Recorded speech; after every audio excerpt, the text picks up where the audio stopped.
Hello everyone, welcome to my channel. ഇന്ന് നമ്മൾ ഉണ്ടാക്കുന്നത് ഒരുപാട് പേരുടെ ഫേവറേറ്റ് ആയിട്ടുള്ള രസ്മലായി ആണ്.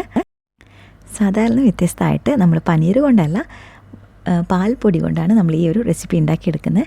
എല്ലാവർക്കും നോർമലി ഉണ്ടാകുന്ന ഒരു പ്രശ്നമാണ്, നമ്മൾ പാൽപ്പൊടി വെച്ചിട്ട് ഉണ്ടാക്കുന്ന സമയത്ത് ഒരുപാട് ടൈം ഇത് ഫ്ലോപ്പായി പോകുന്നത് എന്നുള്ളത്.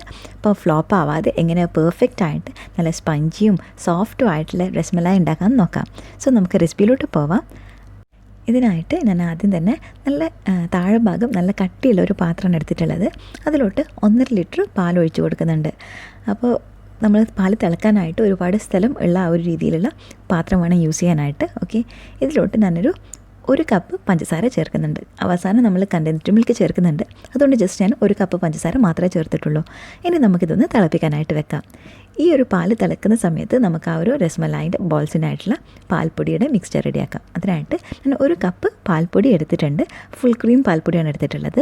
ഓക്കെ, ഇനി ഇതിലേക്ക് പൊങ്ങി വരാനായിട്ട് 1 ടീസ്പൂൺ ബേക്കിംഗ് പൗഡർ ചേർത്തിട്ടുണ്ട്. പിന്നെ ആ ഒരു ബൈൻഡിങ് കിട്ടാനായിട്ട് 1 ടേബിൾ സ്പൂൺ മൈദയും പിന്നെ ആ ഒരു ക്രംബിൾ ടെക്സ്ചർ കിട്ടാനായിട്ട് 1 ടേബിൾ സ്പൂൺ റവയും ചേർത്തിട്ടുണ്ട്. അപ്പോൾ ഇതൊക്കെ കൂടി ചേർത്ത് നമുക്ക് നന്നായിട്ടൊന്ന് മിക്സ് ചെയ്ത് കൊടുക്കാം. ആ ബേക്കിംഗ് പൗഡർ എല്ലാ സ്ഥലത്തും എത്തുന്ന രീതിയിൽ വേണം നമ്മൾ മിക്സ് ചെയ്യാനായിട്ട്. അപ്പോൾ മാത്രമാണ് നമുക്ക് ആ ഒരു നല്ല പൊങ്ങിയിട്ടുള്ള അടിപൊളി രസ്മലായിയുടെ ബോൾസ് കിട്ടുള്ളൂ. ഓക്കെ, ഇപ്പോൾ ഞാനിവിടെ ഡ്രൈ മിക്സ് ഇവിടെ റെഡിയാക്കി വെച്ചിട്ടുണ്ട്. ഇതിലോട്ട് മെൽറ്റ് ചെയ്തിട്ടുള്ള ഗീ ആണ്, പക്ഷേ ചൂടില്ലാതെ പക്ഷേ മെൽറ്റ് ചെയ്തിട്ടുള്ള ഗീ 1 ടേബിൾ സ്പൂൺ ചേർത്ത് കൊടുത്തു. അതും കൂടെ ചേർത്ത് ജസ്റ്റ് ഒന്ന് മിക്സ് ചെയ്ത് അതിനെ മാറ്റി വെച്ചിട്ടുണ്ട്. പിന്നെ 1 മുട്ട, ആ മുട്ട നമുക്ക് നന്നായിട്ടൊന്ന് ബീറ്റ് ചെയ്യാം. ഓക്കെ, ആ ഒരു യോക്കും വൈറ്റും നന്നായിട്ട് മിക്സ് ആവുന്നവരെ ഒന്ന് ബീറ്റ് ചെയ്ത് കൊടുക്കാം. ഒരുപാട് സമയമൊന്നും ബീറ്റ് ചെയ്യേണ്ട, ജസ്റ്റ് ഒന്ന് ബീറ്റ് ചെയ്ത് കൊടുത്താൽ മതിയാവും. ഓക്കെ, എന്നിട്ട് നമ്മൾ ആ ഒരു പാൽപ്പൊടിയുടെ മിക്സിലേക്ക് മാറ്റുകയും ഇത് നന്നായിട്ട് കുഴച്ചെടുക്കുകയും ചെയ്യാം. ഇത് ഇത്തിരി സ്റ്റിക്കി ആൻഡ് മെസ്സി ആയിട്ടുള്ള ഒരു കാര്യമാണ്, പക്ഷേ കുറച്ച് നമുക്കൊരു മെസ്സി ആയിട്ടുള്ള അല്ലെങ്കിൽ ഒരു സ്റ്റിക്കി ആയിട്ടുള്ള ഡോ ആണ് ഇപ്പോൾ കിട്ടിയിട്ടുള്ളത്. ഇത് നമുക്കൊരു 5 മിനിറ്റ് ഒരു ടവൽ വെച്ച് കവർ ചെയ്ത് മാറ്റി വയ്ക്കാം. ഇപ്പോൾ ഒരു 5 മിനിറ്റ് കഴിഞ്ഞിട്ടുണ്ട്. ഇപ്പോൾ ആ ഡോ നമുക്ക് ഒന്ന് കൈവച്ച് ബോൾ ഉണ്ടാക്കാൻ പറ്റുന്ന ആ ഒരു പരുവത്തിലേക്ക് മാറിയിട്ടുണ്ട്. റവയൊക്കെ അതിലുള്ള മോയ്സ്നെസ് അബ്സോർബ് ചെയ്ത് കുറച്ചൊന്ന് റിജിഡായി വന്നിട്ടുണ്ട്. ഓക്കെ, ഇനി എൻ്റെ കയ്യിൽ ജസ്റ്റ് ഒന്ന് ഗീ തടവി കൊടുത്തിട്ടുണ്ട്. ഇനി ഒരു ടേബിൾ സ്പൂണിൻ്റെ പകുതി ഭാഗം, ഒരു 1/2 ടേബിൾ സ്പൂൺ യൂസ് ചെയ്തിട്ടാണ് ഞാൻ ഇതിനൊരു അളവ് കൊടുക്കുന്നത്. അപ്പോൾ നമ്മുടെ എല്ലാ ബോൾസും ഏകദേശം ഒരേ സൈസ് ആവുകയും കുക്ക് ചെയ്യുന്ന സമയത്ത് നല്ല ഈവൻ ആയിട്ട് കുക്കാവുകയും ചെയ്യും. ഓക്കെ, അപ്പോൾ കയ്യിൽ വെച്ച് നന്നായിട്ടൊന്ന് ബോൾ ചെയ്ത് കൊടുക്കുക. എന്നിട്ട് ജസ്റ്റ് ഒന്ന് പരത്തി കൊടുക്കുക. നിങ്ങൾക്ക് ഷേപ്പ് കാണാം, ഈ ഒരു ഷേപ്പിലാണ് ഞാൻ ഉണ്ടാക്കിയെടുക്കുന്നത്. ഇങ്ങനെ നമുക്ക് എല്ലാ ഡോ വെച്ചിട്ടും ബോൾസ് ഉണ്ടാക്കാം. ഈ ഒരു റെസിപ്പി വെച്ച് അല്ലെങ്കിൽ ഒരു മുട്ടയുടെ ഈ ഒരു റെസിപ്പി വെച്ച് നമുക്ക് ഏകദേശം ഒരു 17 to 18 ബോൾസ് ഇതുപോലെ ഉണ്ടാക്കിയെടുക്കാൻ പറ്റും. ഇപ്പോൾ നമ്മുടെ പാലിത നന്നായിട്ട് തിളച്ച് വരുന്നുണ്ട്. നമ്മൾ തിളക്കുന്ന സമയത്ത് താഴെ ഒട്ടിപ്പിടിക്കാതെ ശ്രദ്ധിക്കുക. മാത്രമല്ല, തിളച്ച് വരാനുള്ള ആ ഒരു സ്പേസ് പാത്രം അത്രയും കുറച്ച് വലിയ പാത്രം ഉപയോഗിക്കുക. ഓക്കെ, ഇപ്പോൾ ഇതാ നല്ല തിളച്ച് വരുന്നുണ്ട്. ഇങ്ങനെ നല്ല വെട്ടി തിളക്കുന്ന ആ ഒരു ബബിൾസ് പോലെ പൊങ്ങി വരുന്ന സമയത്ത് വേണം നമ്മളിതിലേക്ക് വേണ്ട ബോൾസ് ഇടാനായിട്ട്. ഒരു തിളക്കുന്നത് വരെ നമ്മൾ ഹൈ ഫ്ലെയിമിൽ ഇട്ട് കൊടുക്കാം.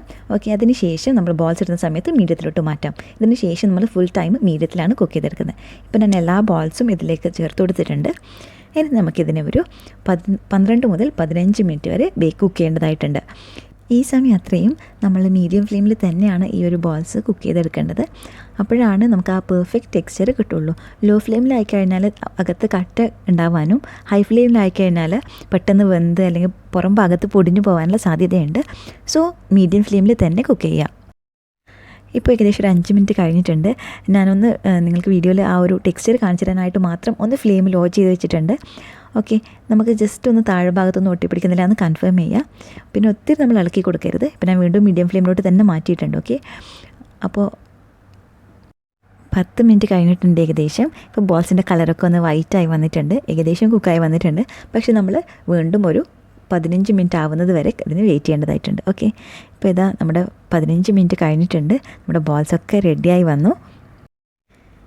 ഇനി നമുക്ക് ഫ്ലെയിം ഓഫ് ചെയ്യാം. ഓക്കെ, ഇപ്പോൾ ഫ്ലെയിം ഓഫ് ചെയ്തിട്ട് നിങ്ങൾ കാണാം, അതൊക്കെ ആ ഒരു സെയിം ടെക്സ്ചർ തന്നെ വെക്കുന്നുണ്ട്. ഇത് നന്നായിട്ട് ചൂട് പോകുന്നത് വരെ നമുക്കിത് അടച്ച് വെക്കാം. ഇത് ഏകദേശം ഒന്ന് ചൂട് പോയിട്ടുണ്ട്. അപ്പോൾ നമുക്ക് ഈ ഒരു ബോൾസ് കട്ട് ചെയ്തിട്ട് നോക്കാം ഇതിൻ്റെ അകത്ത് എത്രമാത്രം നല്ല സോഫ്റ്റ് ആൻഡ് സ്പഞ്ചി ആയിട്ട് ഉണ്ട് എന്നുള്ളത്. അപ്പോൾ ഞാൻ ജസ്റ്റ് ഒരു സ്പാച്ചിൽ വെച്ച് തന്നെ ഇത് കട്ട് ചെയ്യാൻ പറ്റിയിട്ടുണ്ട്. അപ്പോൾ തന്നെ നിങ്ങൾക്ക് മനസ്സിലാകും എത്രമാത്രം നല്ല സോഫ്റ്റ് ആയിട്ടാണ് ഇത് വന്നിട്ടുള്ളത് എന്നുള്ളത്. സ്റ്റിൽ കുറച്ച് ചൂടുണ്ട് ഇതിന്. ഓക്കെ, അപ്പോൾ നമുക്കിത് ജസ്റ്റ് ഇങ്ങനെ പ്രസ് ചെയ്യുന്ന സമയത്ത് അതിൻ്റെ അകത്ത് നിന്ന് ആ ഒരു പാലിൻ്റെ മിക്സ് ഇങ്ങനെ പുറത്തോട്ടേക്ക് വരുന്നത് കാണാം. അത്രയും നല്ല പെർഫെക്റ്റ് ആയിട്ട് വന്നിട്ടുണ്ട്. നമ്മൾ മുഴുവനായിട്ടും കുക്കായിട്ടും ഉണ്ട്.